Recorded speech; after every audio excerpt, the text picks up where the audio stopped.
معزز سامعین و حاضرین، السلام علیکم ورحمۃ اللہ وبرکاتہ۔ الحمدللہ الذی ابدع الافلاک والارضین، والصلاة والسلام علی من کان نبیا وآدم بین الماء والطین،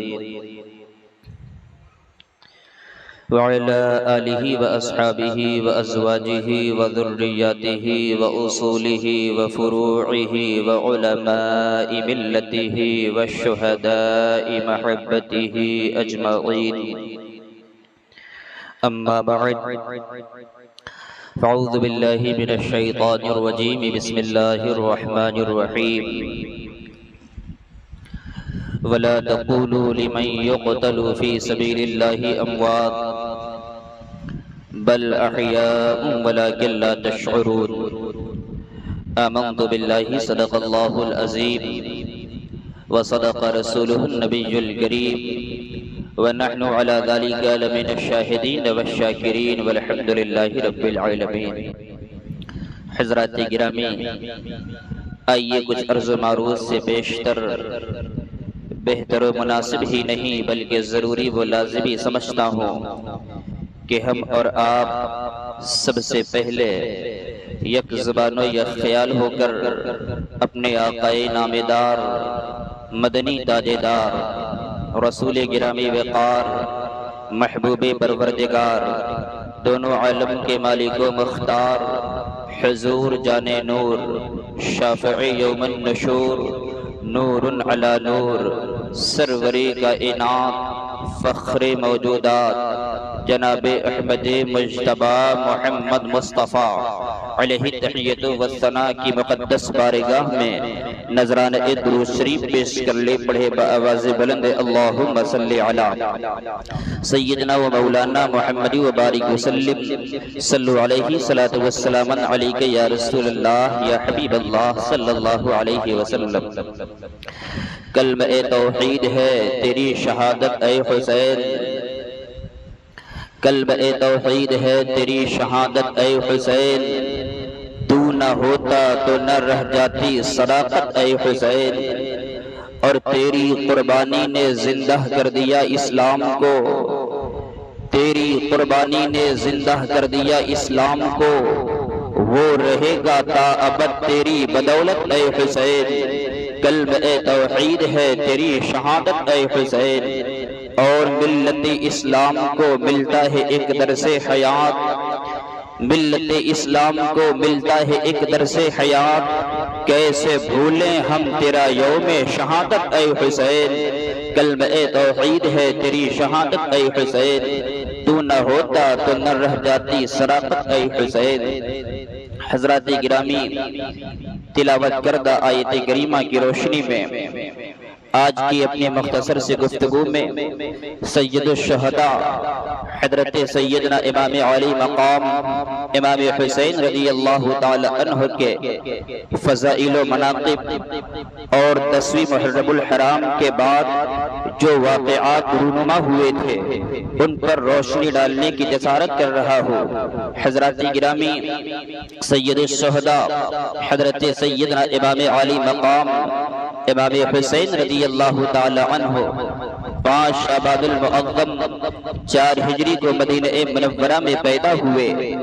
آپ کے والد گرامی مولا کائنات حضرت سیدنا مولا علی مشکل کشا کرم اللہ تعالی وجہ الکریم ہیں، اور آپ کی والدہ محترمہ خاتون جنت سیدہ طیبہ طاہرہ حضرت فاطمہ الزہرا رضی اللہ عنہا ہے، اور آپ کے نانا جان سلطان دو جہاں مالک کون و مکان جناب حضور احمد مجتبی محمد الرسول اللہ صلی اللہ علیہ وسلم ہے، اور آپ کی نانی جان ام المؤمنین حضرت سیدہ خدیجہ الکبریٰ رضی اللہ عنہا ہے۔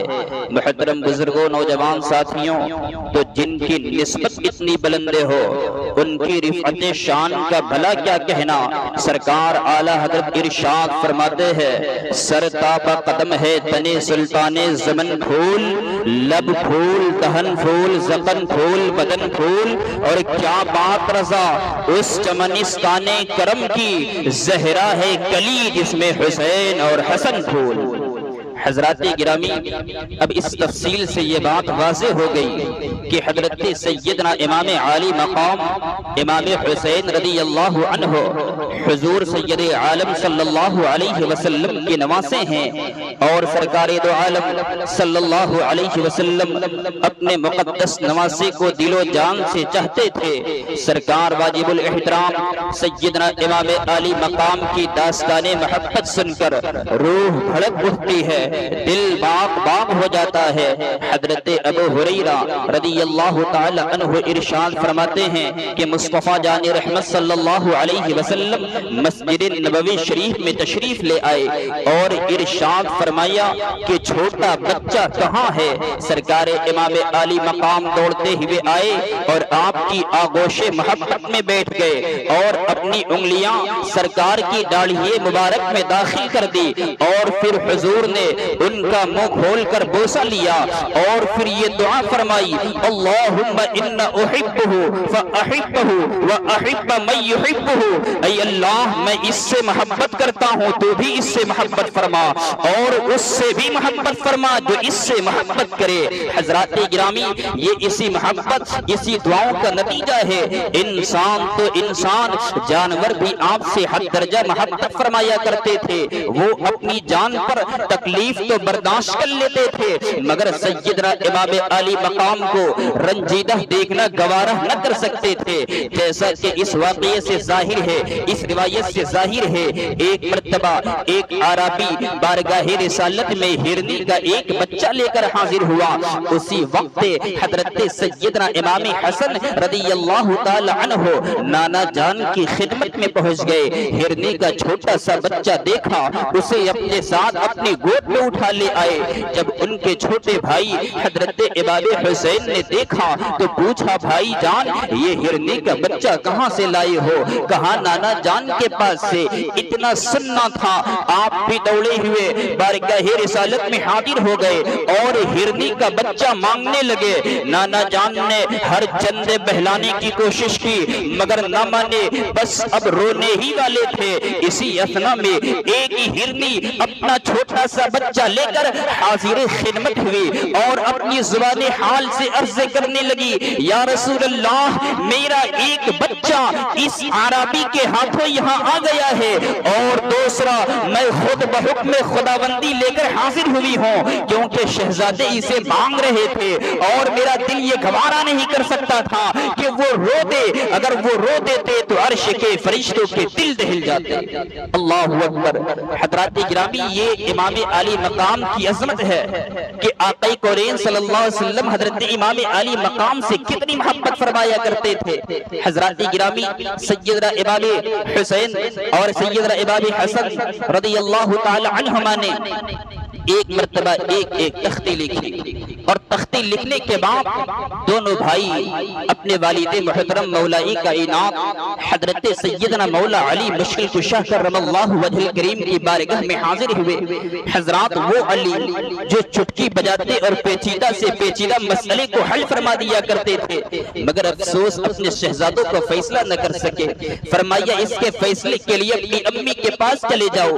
اب دونوں بھائی اپنی والدہ محترمہ خاتون جنت سیدہ طیبہ طاہرہ حضرت فاطمہ الزہرا رضی اللہ عنہا کے پاس پہنچے، عرض کرنے لگے امی جان آپ فیصلہ فرما دے، کس کی تحریر اچھی ہے؟ یہ سن کر جناب فاطمہ فرمانے لگی میں اس کا فیصلہ نہ کر سکوں گی، اس معاملے کو تم اپنے نانا جان کی بارگاہ میں لے جاؤ، وہ فیصلہ کر دیں گے کس کی تحریر اچھی ہے۔ چنانچہ دونوں بھائی اپنے نانا جان سلطان دو جہاں مالک کون و مکان جناب محمد رسول اللہ صلی اللہ علیہ علیہ وسلم کی بارگاہ میں حاضر ہوئے اور عرض گزار ہوئے، یا رسول اللہ آپ فیصلہ فرما دے کس کی تحریر اچھی ہے۔ کونین کے والی جناب محمد رسول اللہ یہ سوچ کر فیصلہ نہ کر سکے کہ اگر حسن کی تحریر کو اچھی کہوں تو میرے حسین کو ملال ہوگا، اور حسین کی تحریر کو اچھی کہوں تو حسن کو رنج ہوگا۔ آقا کونین صلی اللہ علیہ وسلم ارشاد فرماتے ہیں کہ اس کا فیصلہ جبرائیل امین فرمائیں گے۔ اتنا کہنا تھا، حضرت جبرائیل علیہ السلام اللہ کے حکم سے ایک جنتی سیب لے کر کے حاضر ہوئے، عرض کرنے لگے یا رسول اللہ اس کا فیصلہ پروردگار عالم فرمائے گا، میں اس کے فیصلے کے لیے اللہ کے حکم سے ایک جنتی سیب لے کر کے حاضر ہوا ہوں۔ دونوں تختیوں کو میں نیچے رکھوں گا اور اس سیب کو اوپر اچھالوں گا، جس تختی پر سیب گرے گا فیصلہ ہو جائے گا کہ اس کی تحریر اچھی ہے۔ آقا کونین صلی اللہ علیہ وسلم فرماتے ہیں ٹھیک ہے۔ اب دونوں تختیاں نیچے رکھی گئی، سید الملائکہ حضرت جبرائیل علیہ السلام نے وہ جنتی سیب اوپر اچھالا ہے۔ اب جیسے ہی حضرت جبرائیل علیہ السلام نے وہ جنتی سیب اوپر اچھالا، رب کی قدرت کا کرشمہ کچھ ایسا ہوا کہ سیب راستے ہی میں دو حصوں میں تقسیم ہو گیا، اور آدھا ایک تختی پر گرا، دوسرا آدھا دوسرے تختی پر گرا۔ اس طریقے سے میرے کریم رب نے فیصلہ فرما دیا کہ دونوں شہزادوں کی تحریریں اچھی ہیں۔ حضرات کسی ایک کی تحریر کو اچھی بتا کر دوسرے کی دل شکنی گوارا نہ کیا۔ عزیزان ملت اسلامیہ، ابھی تو آپ نے محبت کی ایک جھلک دیکھی ہے، اب سماعت کیجئے محبت کی معراج۔ آقا کونین صلی اللہ علیہ وسلم صحابہ کرام کے ساتھ ایک گلی سے گزر رہے تھے۔ ایک جگہ میرے آقا نے چند بچوں کو کھیلتے ہوئے دیکھا، ان میں سے ایک بچے کو اپنی آغوش محبت میں اٹھا کر خوب پیار کیا۔ یہ دیکھ کر صحابہ نے عرض کیا یا رسول اللہ کیا بات ہے، اس بچے پر اتنی شفقت کیوں کی جا رہی ہے؟ آقا کونین صلی اللہ علیہ وسلم فرماتے ہیں میں نے ایک مرتبہ اس بچے کو حسین کے قدموں کی خاک اپنی آنکھوں میں ڈالتے ہوئے دیکھا تھا، مجھے اس روز سے اس بچے سے حد درجہ محبت ہو گئی ہے۔ میں قیامت کی روز اس کی اور اس کے والدین کی شفاعت کروں گا۔ حضرات یہ اسی محبت کا کرشمہ ہے، جیسا کہ سرکار فرماتے ہیں حسین منی وانا من الحسین، یعنی حسین مجھ سے ہے میں حسین سے ہوں۔ کیا مطلب ہوا میرے دوستو؟ ارے مطلب یہ ہوا میرے آقا مزاج دینا چاہتے ہیں کہ مجھے حسین سے جدا کر کے سمجھنے کی کوشش مت کرو، یا حسین کو مجھ سے الگ کر کے سمجھنے کی کوشش مت کرو۔ گویا حسین کی مجلس میری مجلس ہے، حسین کی محفل میری محفل ہے، حسین کا ذکر میرا ذکر ہے، حسین سے عقیدت مجھ سے عقیدت ہے، حسین سے محبت مجھ سے محبت ہے، حسین سے الفت مجھ سے الفت ہے، اور حسین سے عداوت مجھ سے عداوت ہے، حسین سے بغاوت مجھ سے بغاوت ہے، حسین سے نفرت مجھ سے نفرت ہے۔ حضرات یہ میری لفاظی نہیں ہے بلکہ حدیث پاک کی ترجمانی ہے۔ حضرت سلمان فارسی فرماتے ہیں میں نے اللہ کے نبی سے سنا ہے، آقا فرماتے ہیں جس نے حسین سے محبت کی اس نے مجھ سے محبت کی، اور جس نے مجھ سے محبت کی اس نے اللہ سے محبت کی، اور جس نے اللہ سے محبت کی اللہ نے اس کا ٹھکانہ جنت بنایا ہے۔ حضرات گرامی آقا فرماتے ہیں جس نے حسین سے دشمنی کی اس نے مجھ سے دشمنی کی، اور جس نے مجھ سے دشمنی کی اس نے اللہ سے دشمنی کی، اور جس نے اللہ سے دشمنی کی اللہ نے اس کا ٹھکانہ دوزخ بنایا ہے۔ اللہ اکبر۔ حضرات گرامی حضرت سیدنا امام عالی مقام امام حسین رضی اللہ تعالی عنہ کی پیدائش کے کچھ ہی دنوں کے بعد اللہ تعالی نے سید الملائکہ حضرت سیدنا جبرائیل علیہ السلام کے ذریعہ آپ کے مقدس نواسے کی شہادت کی خبر دی، اور پھر عمر کی ترقی کے ساتھ یہ خبر لوگوں میں مشہور ہوتی چلی گئی۔ حضرت ام الفضل رضی اللہ تعالی عنہا ارشاد فرماتی ہیں کہ میں آقا کونین صلی اللہ علیہ وسلم کی خدمت میں حاضر ہوئی، اور میں نے حسین کو آپ کی آغوش محبت میں رکھ دیا۔ پھر میں کیا دیکھتی ہوں کونین کو مسکراہٹ دینے والے آقا کی آنکھوں سے آنسو نکل رہے ہیں۔ میں نے عرض کیا یا رسول اللہ فدا کا ابی و امی، میرے ماں باپ آپ پر قربان ہو، یا رسول اللہ ماجرا کیا ہے؟ آپ کی آنکھوں سے آنسو کیوں روا ہو گئے؟ آقا ارشاد فرماتے ہیں اتانی جبرائیل علیہ السلام فاخبرنی ان امتی ستقتل ابنی ھذا فقلت ھذا قال نعم واتانی بتربۃ حمراء۔ آقا فرماتے ہیں جبرائیل علیہ السلام نے آ کر مجھے یہ خبر دی ہے بے شک میری امت میرے اس فرزند کو شہید کر دے گی۔ ام الفضل نے عرض کیا یا رسول اللہ اس کو؟ سرکار فرماتے ہیں ہاں حضرت جبرائیل علیہ السلام اس کی شہادت گاہ کی سرخ مٹی بھی لائے ہیں۔ شہادت پا کے ہستی زندہ و جاوید ہوتی ہے، یہ رنگی شام صبح عید کی تمہید ہوتی ہے۔ شہادت آخری منزل ہے انسانی سعادت کی، وہ خوش قسمت ہے مل جائے جنہیں دولت شہادت کی۔ عزیزان ملت اسلامیہ، اب 10ویں محرم الحرام کو سیدنا امام عالی مقام رضی اللہ تعالی عنہ نے اپنے نانا جان کی حدیث مبارکہ کے پیش نظر جام شہادت نوش فرما لیا ہے۔ یزیدیوں نے حضرت سیدنا امام عالی مقام کے سر ناز کو اپنے جسم اطہر سے جدا کر دیا اور پھر خاندان رسالت کے ایک ایک فرد کو قتل کر لینے کے بعد بھی یزیدیوں کا کلیجہ ٹھنڈا نہ ہوا، انتقام کی آگ سرد نہ ہوئی۔ ان ظالموں نے، ان یزیدی کتوں نے سیدنا امام عالی مقام کے جسد اطہر اور آپ کے جانثار رفقا کی لاشوں پر گھوڑے دوڑائے۔ گھوڑوں کی ٹانپ سے شہزادگان رسول کے نازک جسموں کو رون ڈالا گیا۔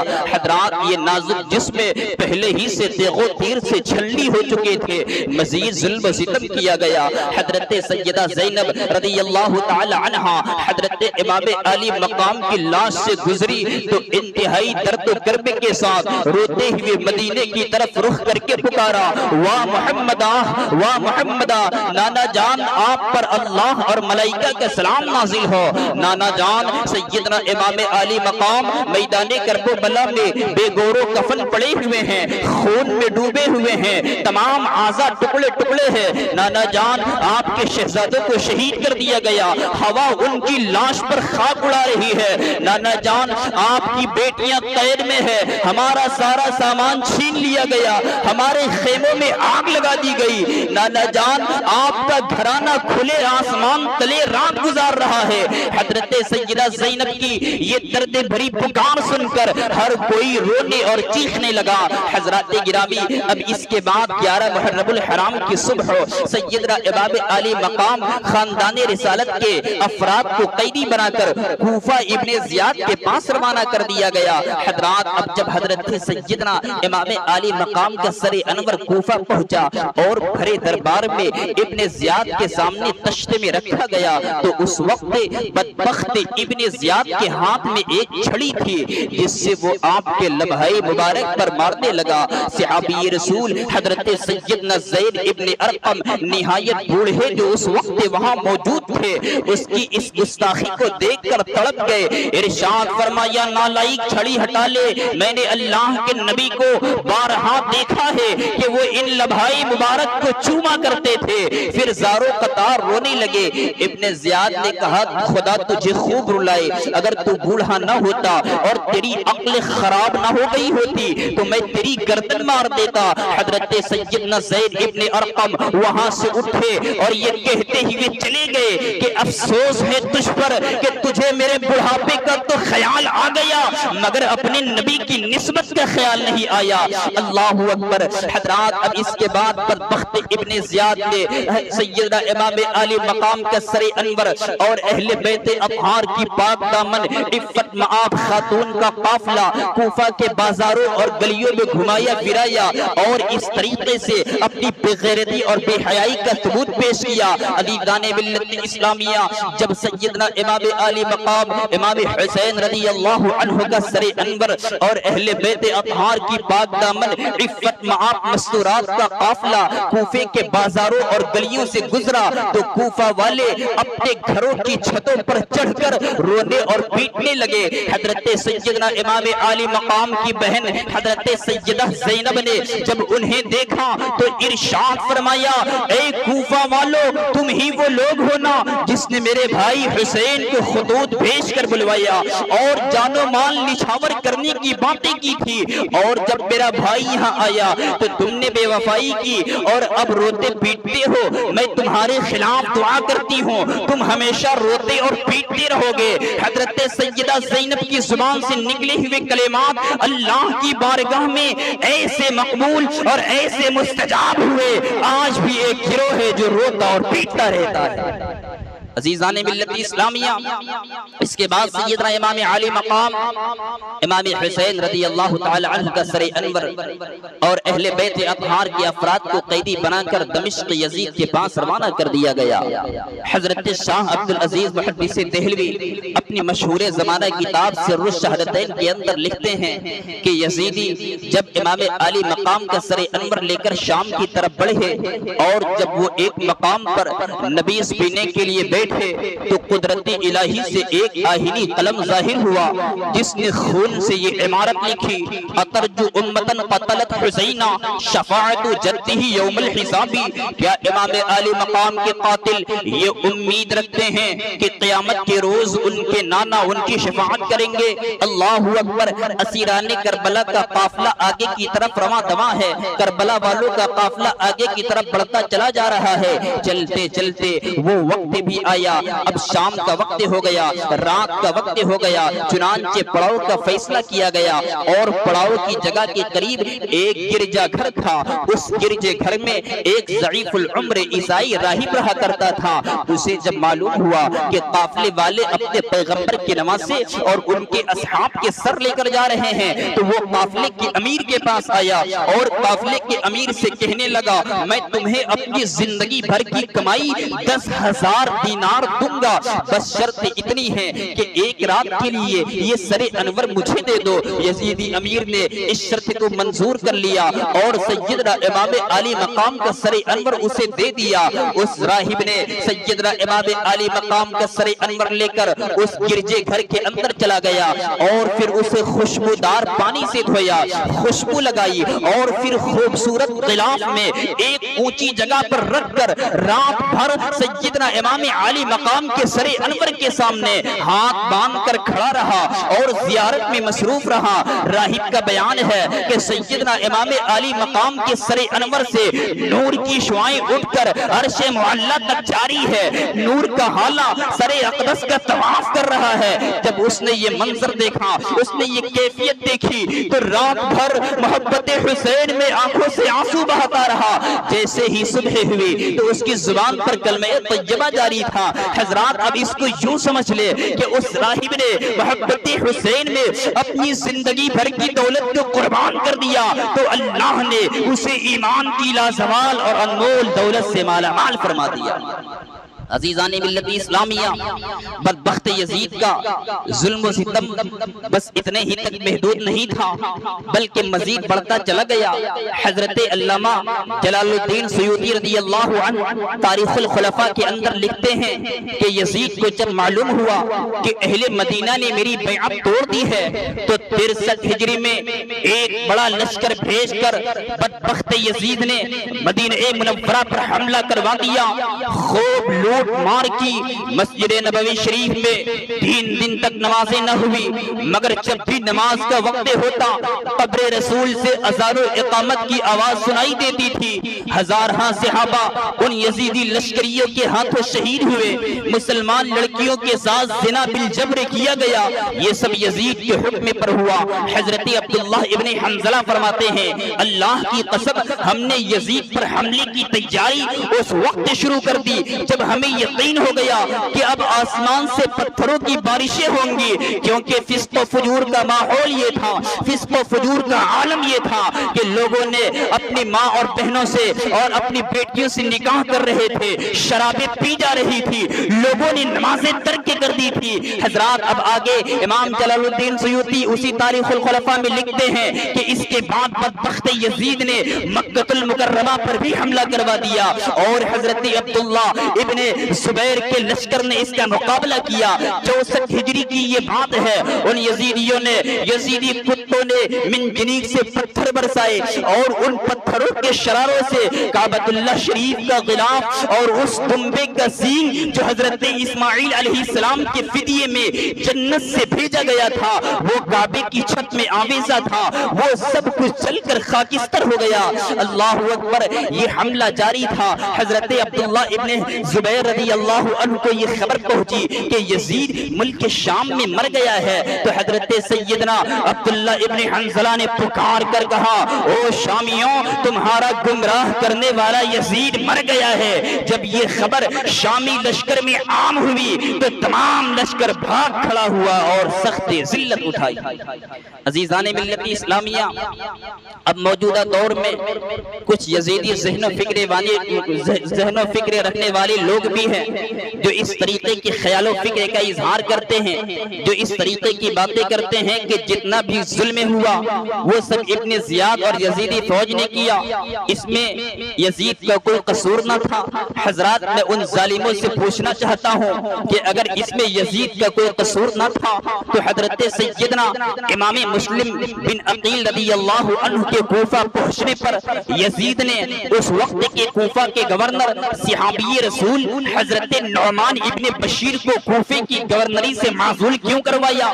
یزید اگر اچھا آدمی تھا تو اس نے حضرت امام عالی مقام کے قصاص میں ابن زیاد کو قتل کرنے کا حکم کیوں نہ دیا، بلکہ سزا دینا تو درکنار، عہدے سے بھی نہیں اٹھایا۔ یزید اگر اچھا آدمی تھا تو اس نے گھرانے اہل بیت سے معافی کیوں نہیں مانگی؟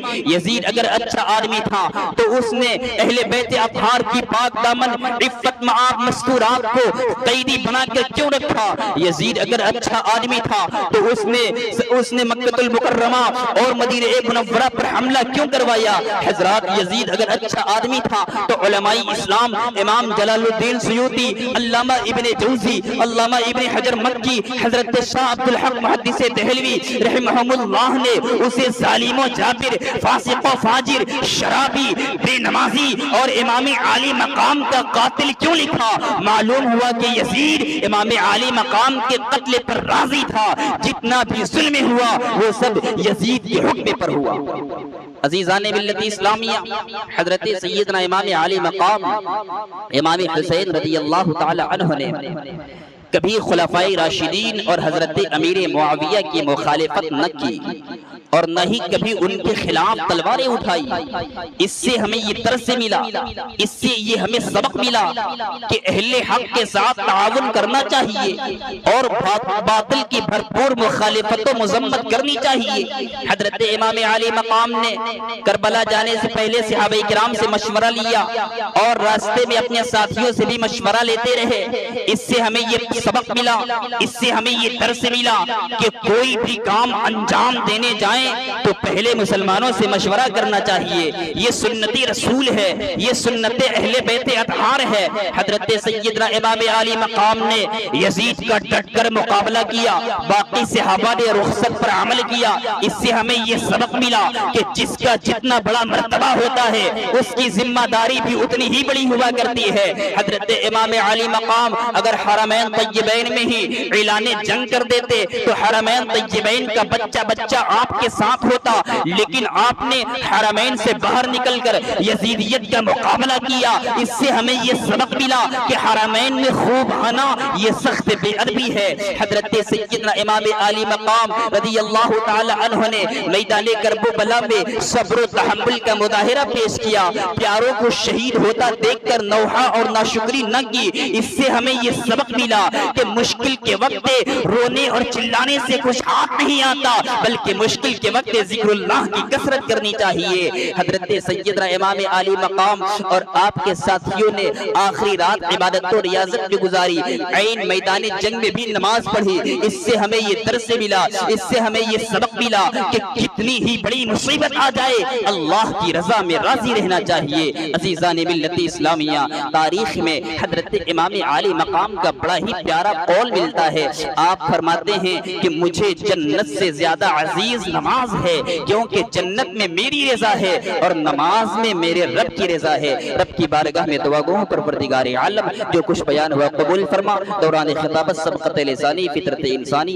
کوئی خامی و غلطی سرزد ہوئی تو معاف فرما. استغفر اللہ ربی من کل ذنب واتوب علیہ وآخر دعوانا الحمدللہ رب العالمین. السلام علیکم. جو